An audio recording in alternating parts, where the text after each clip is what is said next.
Selamat siang semuanya, apa kabar hari ini? Sehat? Kembali lagi di channel Lux Cinema. Kali ini kita akan menceritakan film bergenre drama kriminal asal Amerika tentang sekelompok polisi yang berusaha untuk menggagalkan aksi perampokan bank sentral di Los Angeles. Langsung saja kita bahas alur cerita filmnya yang berjudul Den of Thieves yang dirilis pada tahun 2018. Malam ini di gemerlapnya kota Los Angeles, sebuah truk pengangkut uang dari perusahaan keamanan Brinks berhenti di sebuah kedai donat. Sekelompok pria bersenjata lengkap yang mengenakan perlengkapan militer menyerang truk tersebut. Mereka menggunakan senjata otomatis dan formasi taktis, membunuh seluruh penjaga dan serangan cepat dan brutal. Ketegangan langsung terjadi seketika itu juga, menunjukkan bahwa ini bukan sekedar pencurian biasa. Mereka adalah mantan militer, sangat terlatih dan tidak ragu membunuh aparat. Mereka mencuri truk lapis baja tanpa mengambil uang di dalamnya, meninggalkan petunjuk bahwa ada rencana yang lebih besar di baliknya.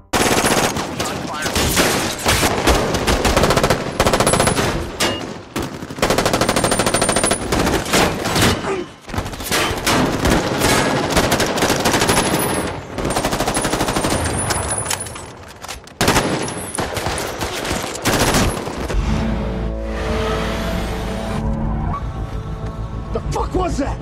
You see?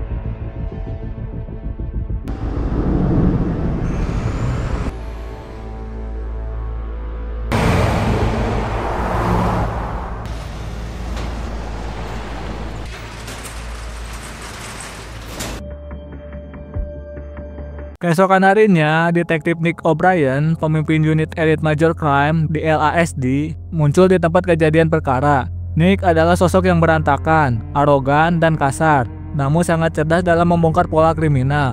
Dalam penyelidikannya, ia menyimpulkan bahwa ini bukan perampokan biasa, karena para pelaku sangat profesional dan tidak mengambil uang sepeser pun. Mereka hanya mencuri kendaraan pengangkut itu sendiri. Nick dan timnya mulai memetakan siapa saja yang memiliki kemampuan melakukan serangan semacam itu. Mereka mengidentifikasi Ray Merriman, mantan marinir dan mantan narapidana bersenjata sebagai target utama. Merriman tinggal di rumah pinggiran kota bersama pacarnya dan menjalani kehidupan yang tampak tenang. Tapi aktivitasnya mencurigakan.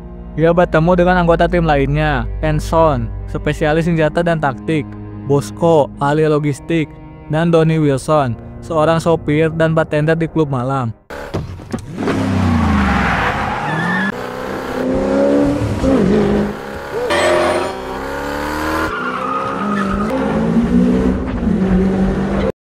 Donnie ditangkap oleh Nick di tempat kerjanya dan dibawa untuk diinterogasi secara ilegal.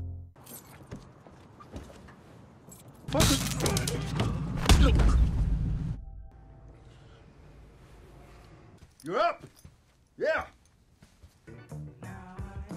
What's up, gang? Right there. Polo. You want a book? Welcome.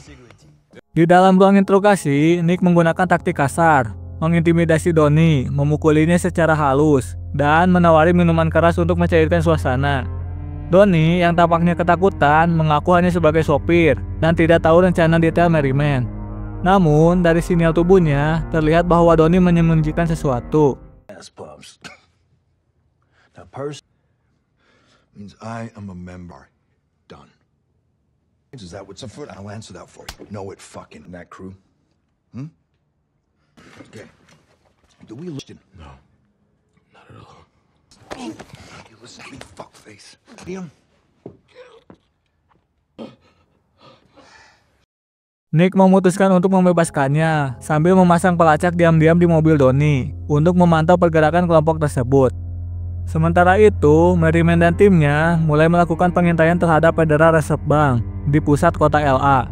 Mereka menyusun rencana besar yang sangat ambisius, mencuri uang dari tempat paling aman di Amerika Serikat. Mereka tidak berniat mencuri uang biasa, melainkan uang yang akan dimusnahkan. Artinya, uang tidak tercatat dan tidak bisa dilacak. Merriman secara sistematis menguji keamanan Federal Reserve dengan cara tak langsung. Donnie menyamar sebagai kurir makanan Cina yang secara rutin masuk ke dalam gedung PET. Dari dalam, ia merekam data interior, mencatat perilaku petugas, dan terutama lokasi ruang penghancuran uang, tempat di mana uang lama dihancurkan setiap harinya.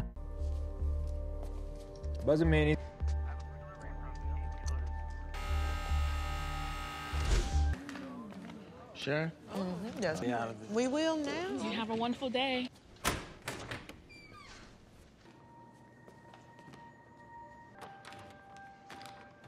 Sementara itu, Nick dan timnya mengikuti Donnie dan Merriman. Mereka menyadap komunikasi, menanam pelacak, dan bahkan menguntit para anggota kelompok di tempat latihan menembak.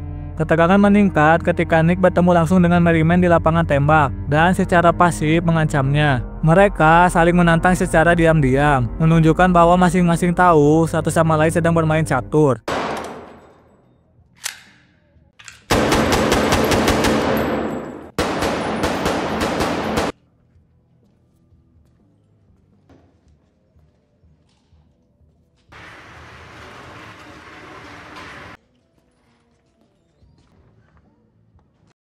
Dalam waktu bersamaan, kehidupan pribadi Nick runtuh. Istrinya meninggalkannya karena perselingkuhan, dan gaya hidup destruktifnya sebagai polisi yang keras.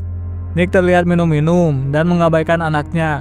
Ia sering bermain perempuan di rumahnya, sehingga membuat istrinya itu geram. Rencana besar Merriman mulai terungkap sepenuhnya. Dia berencana menyerang sebuah bank kecil, California Bank, sebagai pengalihan, berpura-pura mencuri uang dari brankas.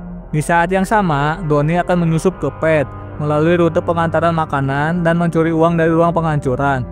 Donnie merekrut petugas logistik internal PET yang bekerja di ruang tersebut, dan dengan bantuan kotak sampah khusus serta gangguan sistem pengawasan, ia menyusun skenario pelolosan uang secara diam-diam keluar gedung. Nick setelah menyadari bahwa perampokan sebenarnya bukan di bank kecil, melacak kembali informasi dan menyadari bahwa Federal Reserve adalah target sebenarnya. Ia mencoba mencegat mereka, tapi Merriman dan timnya sudah bergerak terlalu cepat dan cermat. Di hari H, tim perampok menjalankan perampokan bank pengalihan dengan sangat taktis, menyandar pegawai, mengulur waktu lewat negosiasi, dan berpura-pura gagal membuka brankas, sambil kabur lewat terowongan bawah tanah yang sudah dipersiapkan. Keep your eyes down and your mouth shut. Cell phones right in here. Everybody take two. We're gonna be here for.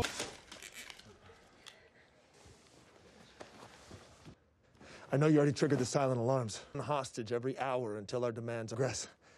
And we have hostage. Suspects are armed. Oh, fuck. Go to the vault. Roll for that. What the fuck are you guys? Let's go. Calm down. Get up. No. Get up. Question. It's being worked on.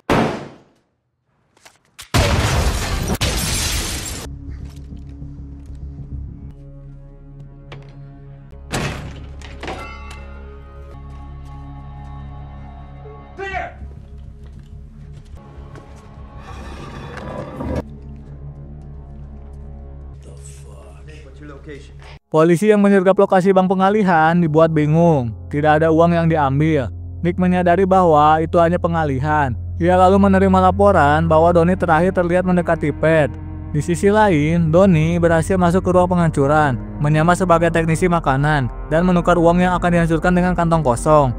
Dengan bantuan kontainer sampah besar dan kendaraan daur ulang, Donnie berhasil mengeluarkan uang secara diam-diam dari gedung paling aman di kota itu, tanpa meledakkan satupun peluru.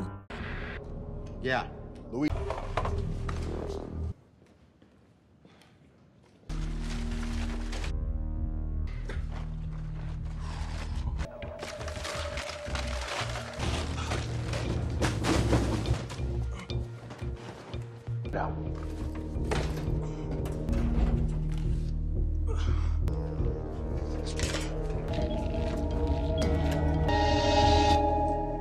Setelah kelompok Merriman keluar dari California Bank, mereka menaiki truk besar dan berpindah tempat untuk menggabungkan diri dengan Donnie.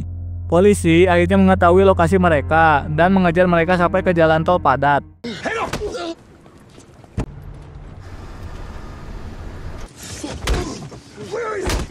Rally point. Repeat that, I can't hear you. Horsepower. Lawson Avenue. I need you to help. some traffic up ahead. Is it? Terjadilah baku tembak brutal di jalan raya. Peluru berterbangan di antara kendaraan sipil. Tim Merryman melakukan perlawanan sengit, tapi satu persatu anak buahnya tewas dalam tembak-menembak. Hanya Merryman yang berhasil melarikan diri lebih jauh, sebelum akhirnya berhadapan langsung dengan Nick.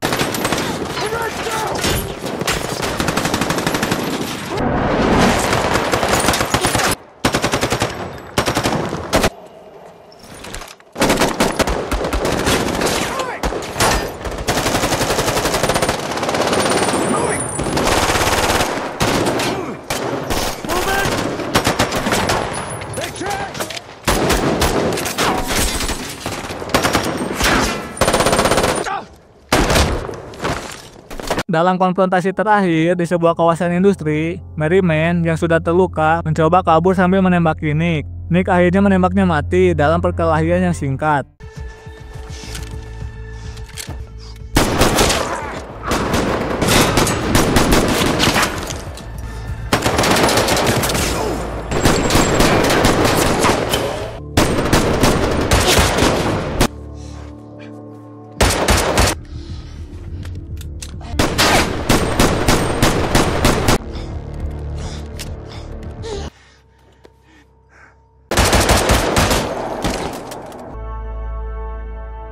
Polisi mengamankan lokasi dan menyita truk, tapi uang hasil rampokan tidak ditemukan di dalamnya. Mereka kebingungan, semua rencana tampak sia-sia karena uang yang dicari hilang entah kemana. Nick yang merasa telah menang mulai mempertanyakan celah-celah dalam penyelidikannya. Tak lama kemudian, Nick melihat rekaman CCTV yang menunjukkan bahwa Donnie yang seharusnya hanya peran kecil, ternyata punya peran lebih besar. Saat Nick mendatangi rumah Donnie, tempat itu sudah kosong.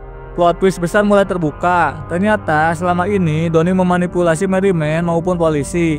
Ia menggunakan tim Merryman untuk menciptakan pengalihan dan kekacauan, agar dia sendiri bisa mencuri uang sungguhan dari Federal Reserve tanpa satu peluru pun ditembakkan. Donnie sudah merancang semuanya hingga titik terakhir. Ia meninggalkan negaranya, menyamar sebagai pria biasa dan kini membuka bar di London. Di sana, ia bercakap-cakap dengan para pengantar berlian Afrika Selatan, menyiratkan bahwa ia sedang merencanakan pencurian berikutnya.